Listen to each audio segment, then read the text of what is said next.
हामिदों व मुसल्लिया अम्मा बाद यदा यदा हि धर्मस्सिग्ला निर्भरवति भारत है अर्जुन।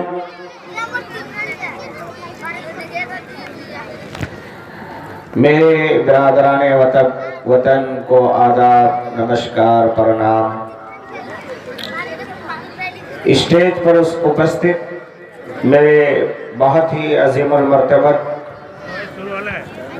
हजरत मौलाना रिजवानुल्लाह कासमी, जनरल सेक्रेटरी जमीयत उलमाए कटिहार, इसी तरीके से बहुत ही अदब व एहतराम के लायक हजरत मौलाना अनवारुल हक कासमी साहब, प्रेसिडेंट सुरजापुरी ऑर्गेनाइजेशन, इसी तरीके से SDPI के बहुत ही बड़े मकाम और मर्तबे में फाइज नेशनल जनरल सेक्रेटरी जनाब तस्लीम रहमानी साहब, और हमारे मेहमान खुसूसी जनाब अब्दुल मजीद साहब, और इसी तरीके से SDPI के बागडोर को संभालने वाले रियाज भाई साहब और अब्दुल मजीद साहब, और यहाँ शाना बशाना आराम और राहत को कुर्बान करके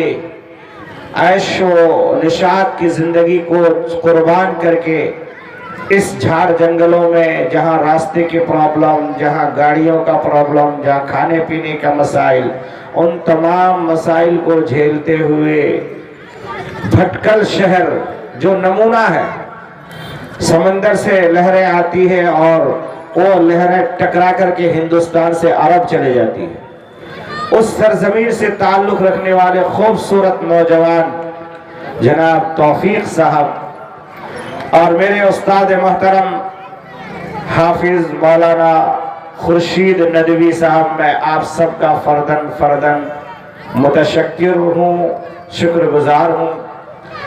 और सबसे ज़्यादा मैं शुक्रगुजार हूँ कि इस ठिठुरती हुई इस शाम में जबकि शबनम की बारिश हो रही है, तब आपने गोनागो मसरूफियात, इस वक्त आलू का सीजन चल रहा है, यकीनन कल सुबह फिर आपको आलू लगाने जाना है, मकई का सीजन चल रहा है, मकई लगाने जाना है।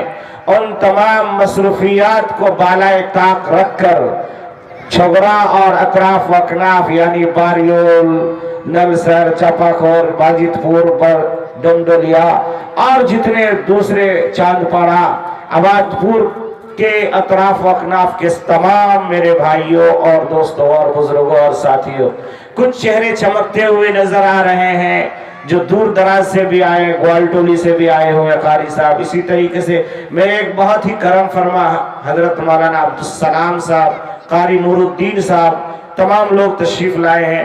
मैं अगर नाम लेता जाऊं, यकीनन नाम तो आप सबके मुझे आधे के याद है, मैं हो सकता है कि आधे घंटा नाम ही लेता रहूंगा, फिर ये हक तलफी होगी, इसलिए मैं अपनी बात का आगाज करता हूं कि दुनिया गोंगे की कहानी नहीं लिखती, दुनिया गोंगे की कहानी नहीं लिखती, मैं जिंदा हूं इसलिए कि मैं बोल रहा हूं।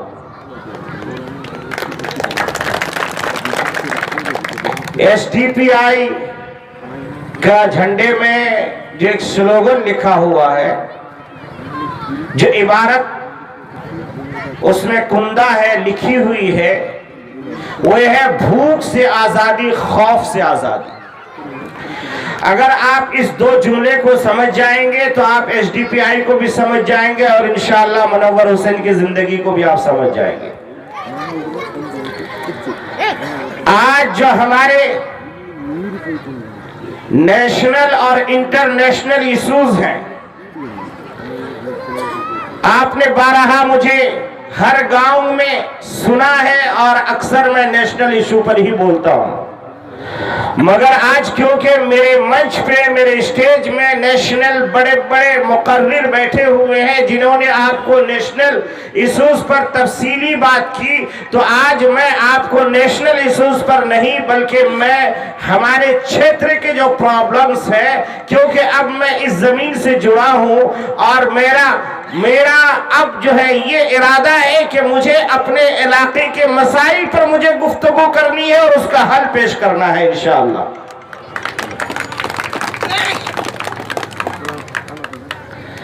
मेरे अजीज दोस्तों और बुजुर्गों, हम देखते हैं कि यहां खौफ की भी राजनीति हो रही है और भूख की भी राजनीति हो रही है। भूख की राजनीति से अगर मैं स्टार्ट करूं तो एक चेहरा सामने आएगा, एक नौजवान का ऑडियो सामने आएगा जो लॉकडाउन के जमाने में एक नौजवान,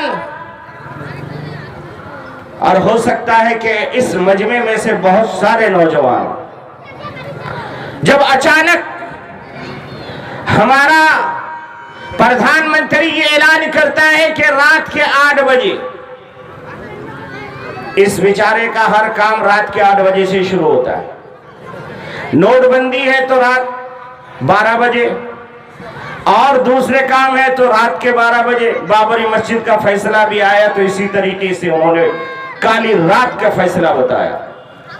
मेरे भाइयों, मैं आपको बता देना चाहता हूं, एक नौजवान ने फोन किया हमारे इस इलाके के आदरणीय माननीय महबूब आलम साहब को कि मैं और मेरे खानदान के सारे लोग आपके पार्टी के कैडर हैं, हम आपको वोट देते हैं, मेरे बाप भी आपको वोट देते थे, मैं भी आपको वोट देता हूं, मगर इस वक्त मैं गांधीनगर में फंसा हुआ हूं और मेरे पास जो है खाने पीने का कोई चीज नहीं है और मैं भूखा हूं, मेरे साथी भी भूखे हैं। ऐ विधायक जी, आप हमारी कुछ मदद करें, आप हमारा हेल्प करें। तो इधर से जवाब मिलता है, हाँ, मैंने सिफारिश की है नीतीश कुमार जी से कि तुम्हें 1000 रुपए तुम्हारे अकाउंट में डाला जाए। वो नौजवान बड़ी हिम्मत जुटा करके कदम आगे बढ़ाते हुए कहता है, विधायक जी, हमने 3-4 मरतबा से आपको विधायक बनाया,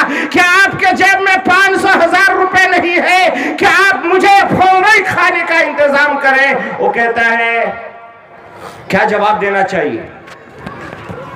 वो जवाब देता है, किसको पूछ के गए थे? कौन जाने बोला था? मैं जाने बोला था, लॉकडाउन मैंने लगाया है। यह है उसका अंदाज। हमारे बेजा मोहब्बत ने उसे मगरूर का फिरौन बना दिया है। वो ये समझता है कि ये मेरा बंधुआ मजदूर है, हम इसे उजरत दे या न दे, इसका काम करे या न करे, इसका रोड बनाए या न बनाए, हॉस्पिटल बनाए या न बनाए, प्राइमरी स्कूल खोले या न खोले, इससे कोई सरोकार नहीं है। एक जुमला काफी है, ऐ मुसलमानों, तुम अगर वोट नहीं दोगे तो यहां बीजेपी जीत जाएगी। और ये खौफ निकालने के लिए एसडीपीआई ने कदम बढ़ा दिया है। ये खौफ आपके दिलों से हम निकालेंगे इंशाअल्लाह। हजारों बकरियों पर एक शेर काफी हुआ करता है। एसडीपीआई का शेर अब जो है कटिहार का रुख कर लिया है, बारसोई बलरामपुर का रुख कर चुका। घबराने की जरूरत नहीं है। हमने बलतर की सरजमीन पर जलसे में कहा था, जिस दिन हमने सियासत में आने का ऐलान किया, कि मैं काली पगड़ी बांधता था, अब मैं सफेद पगड़ी बांधने लगा हूं, इसलिए कि काली पगड़ी से काबे की अलामत है तो सफेद पगड़ी हमारे कफन की अलामत है। जो कफन सर पर बांध ले उसको मौत से डरने की जरूरत नहीं है। हमने सर पे कफन बांध लिया है, जो हो सो हो, हम तेरे बगावत करके रहेंगे, तुझे उखाड़ के फेंक के रहेंगे। तू रोक सकता है तो रोक के दिखा ले। एसडीपीआई जिंदाबाद, एसडीपीआई जिंदाबाद, मुनव्वर हुसैन जिंदाबाद, मुनव्वर हुसैन जिंदाबाद, टेम्पू छाप जिंदाबाद, टेम्पू छाप जिंदाबाद, तस्लीम रहमानी जिंदाबाद, तस्लीम रहमानी जिंदाबाद, बलरामपुर की आवाम जिंदाबाद। सामीईन मोहतरम, झगड़ा के फील्ड में ठाटे मारता हुआ इंसानों का समंदर। मैं आपसे कह देना चाहता हूं, इस खौफ से निकालने के लिए एसडीपीआई ने तय कर लिया है कि हम हार जीत पर नजर नहीं रखते, हम मेहनत करके उसका समरा अल्लाह से मांगते हैं। हार जीत तो मुकद्दर का खेल है। जिसको सियासत की कुर्सी के लालच होगा वो तड़पेगा उससे। हम इतना जानते हैं कि इन्नल्लाह ला युज़िउ अजरल मुहसिनीन। मेरे भाइयों, मैं आपको बता देना चाहता हूं कि इस खौफ से आप बाहर आ जाइए। बीजेपी आएगी नहीं, बीजेपी ऑलरेडी 15 साल से बिहार में हुकूमत कर रही है। यह क्यों बेवकूफ बनाया जा रहा है? इस बेवकूफी का जवाब दीजिए। हम बेवकूफ नहीं है, तू जितना भी कहना चाहे कह ले।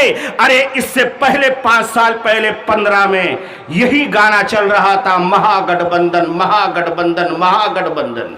अब वो क्या हुआ? महाठगबंधन महाठगबंधन हो गया। हुआ कि नहीं?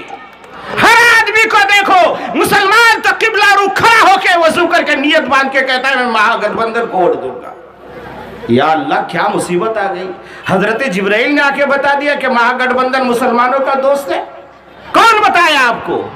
महागठबंधन के नाम से आपने वोट लिया और वो पलटू राम जो ऐलान करता था मर जाएंगे, मिट्टी में मिल जाएंगे, बीजेपी में नहीं जाएंगे। कहां गया? कहां गया बताओ? आपसे पूछ रहा हूं, बीजेपी में गया या नहीं गया? आज तेजस्वी ऐलान करता है हम नहीं जाएंगे। मैं मुनव्वर हुसैन कहता हूं वो अपने बाप का सौदा करने के लिए फिर वो बीजेपी में जाएगा। उसके नाक में नकेल डाला जाएगा, उससे कहा जाएगा बीजेपी को सपोर्ट करेगा तो तेरे बाप को हम आजादी दिलाएंगे। इसलिए छुगराव के मुसलमानों, बाहर से बलरामपुर के मनपसंद जनता, शहरियों, मेरे हिंदू भाइयों, हम लोग हिंदू मुसलमान का कोई जातिवाद नहीं करते।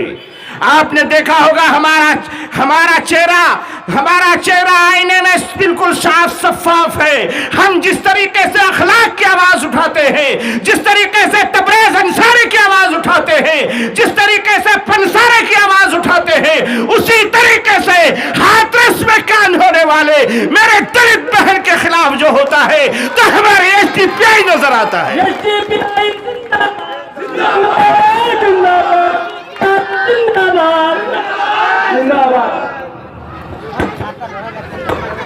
भाई तेरा माइक नहीं बजेगा, मैं फेंक दूंगा माइक तेरा।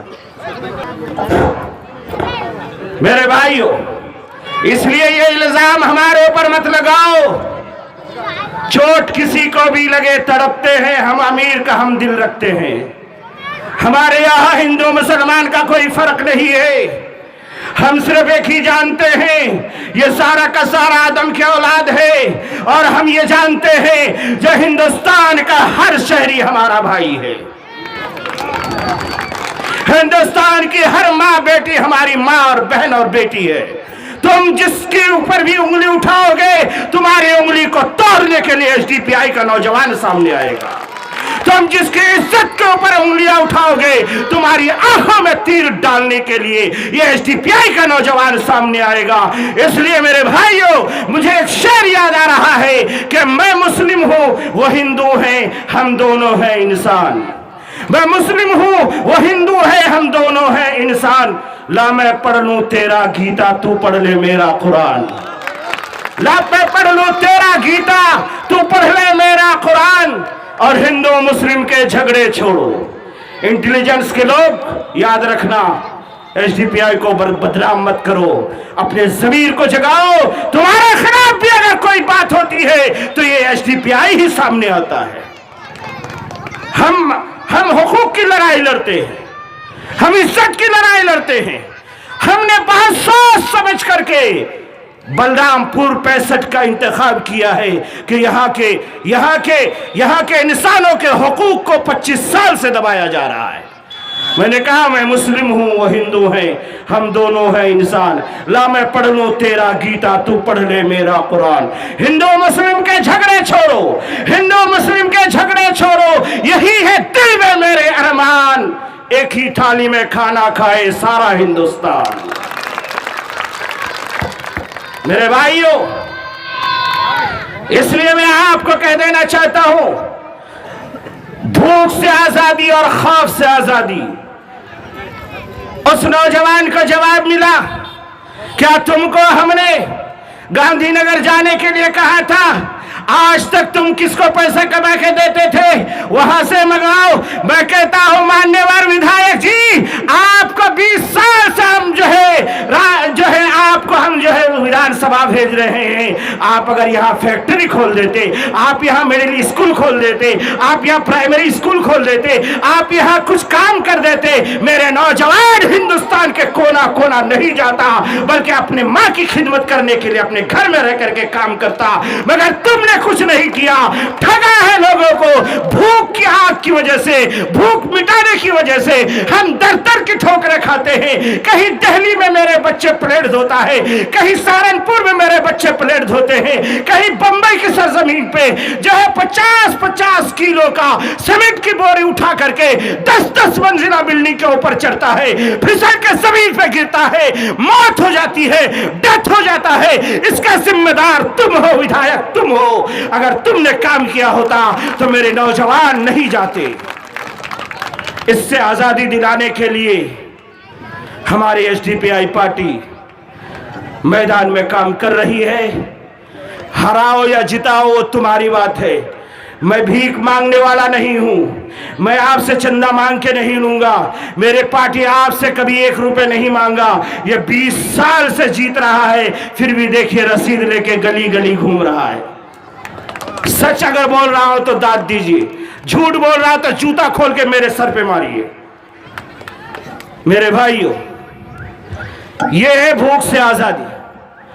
अल्हम्दुलिल्लाह इस लॉकडाउन के जमाने में लोगों को भूख से आजादी दिलाने के लिए पूर्णिया के मोड़ से लेकर के दिल्ली के जंतर मंतर तक, बंबई के साहिल से लेकर के केरला के साहिल तक, कन्याकुमारी के सूरज उगने की जगह से लेके कश्मीर के पहाड़ियों तक, झाड़ियों तक हमारे नौजवान खाने का पैकेट लेकर के, पानी का बोतल लेकर के दौड़ दौड़ करके खिलाते हुए नजर आए। ये नहीं पूछा तेरा नाम क्या है, बल्कि ये पूछा तो हिंदुस्तान का मजदूर है, ये मेरा खाना खा दे।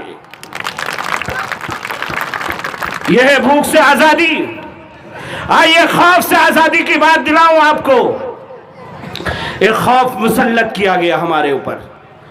पार्लियामेंट पे एक बिल पास होता है जिसका नाम CAA होता है। उस CAA से एक कम्युनिटी को टारगेट किया जाता है, एक जो है एक ही मजहब के लोगों को टारगेट किया जाता है। वो मोटू राम जो कहता है इसको देंगे, इसको देंगे, इसको देंगे, इसको नहीं देंगे। इसके बाप का हिंदुस्तान है, इसके बाप का है। जब हिंदुस्तान आजादी की लड़ाई लड़ रहा था तब कहां गया था ये RSS के गुंडे? कोई RSS का एक आदमी शहीद होता हुआ नजर आएगा? नहीं नजर आएगा। मुसलमान की ताबनाक तारीख गवाह है कि दिल्ली के चांदी चौक से लेकर के पटियाला तक जितने दरख्त थे, उन तमाम दरख्तों में ये मेरे औलमा फांसी के फंदे पर चूमता हुआ नजर आ रहा था। इसलिए उस खौफ से आजादी दिलाने के लिए एसडीपीआई ने शाहीन बाग कायम किया। 100 साल की बूढ़ी औरतों ने अपने जोश और ईमानी हरारत के साथ ठिठुरती हुई दिल्ली के सर्दी में माइनस में जब दिल्ली जा रहा था, तब एक पतली सी कंबल लेकर के मेरी दादी बैठी हुई इस हिंदुस्तान के खौफ की मुकाबला कर रही थी और उन्होंने करके दिखाया और हुकूमत घुटने टेकने पर मजबूर हुए। इसलिए मैं आखिरी बात कह देना चाहता हूं, भूख से आजादी अगर दिलाता है एसडीपीआई के नौजवान, अगर शाहीन बाग बनाता है एसडीपीआई का नौजवान, अगर जेएनयू में डंडे खाता है एसडीपीआई के नौजवान, अगर एमयू में डंडे खाता है एसडीपीआई के नौजवान, अगर जामिया में डंडे खाता है एसडीपीआई का नौजवान, अगर सैलाब आए सीमांचल में रिलीफ पहुंचाता है एसडीपीआई का नौजवान, तो फिर वोट किसको देना चाहिए? दोनों हाथ लहरा के कहिए कि STPI को देना चाहिए। मेरे भाइयों, इसलिए अगर आपको लगता है, मैं अगर गिनाना चाहूं 1000 लोग मैं गिना सकता हूं यहाँ पे खड़ा होकर के। सैलाब के बाद मेरा रिलीफ कैंप आपके बारियोल में लगा, घर घर में मेरे लड़के गए, जितना मुझसे हो सका मैंने अपने कमाई से दिया। मैं कोई मुखिया नहीं, मैं कोई सरपंच नहीं, मैं मौलवी आदमी हूँ। मौलवी को तनख्वाह आप कितनी देते हैं? 5000 4000। मगर अल्हम्दुलिल्लाह ये मौलवी अपने कमाई से निकाल करके आपके बारियोल में भी पहुंचाया, आपके डुमडुलिया में भी पहुंचाया, आपके चांदपारा में भी पहुंचाया, आपके जो है आपके और दूसरे इलाकों में पहुंचाया। घर जलता है बारियोल में, फोन आता है मौलाना ऐसा हो गया। मैंने कहा जाओ घर उसका बनाओ, जितने में बन सकता है वो पैसा मैं दूंगा। अल्हम्दुलिल्लाह वो घर जाके आप देख सकते हैं। इसलिए मैं आज आपसे कहना चाहता हूं, मैं कुर्सी की लालच के लिए नहीं आया, मैं दौलत कमाने के लिए नहीं आया, मैं सिर्फ आपके हक की लड़ाई लड़ने के लिए आया हूं। अगर आपको लगता है कि यह आदमी सच बोल रहा है तो फिर मेरा साथ दीजिए, और अगर लगता है कि यह आदमी भी साबिक के मेले की तरह झूठा है तो जिंदगी में कभी साथ मत दीजिए। क्या देंगे? इंशाअल्लाह। अल्लाह ताला इस हिंदुस्तान की गंगा जमनी तहजीब को बरकरार रखे। और मैं इन्हीं बातों पर अपनी बात ख़त्म करता हूँ। इंशाअल्लाह फिर किसी मौके पर मुलाकात होगी तो इंशाअल्लाह हम फिर तफसीली गुफ्तगू करेंगे। आमीन व आखिर दावाना अल्हम्दुलिल्लाहि रब्बिल आलमीन।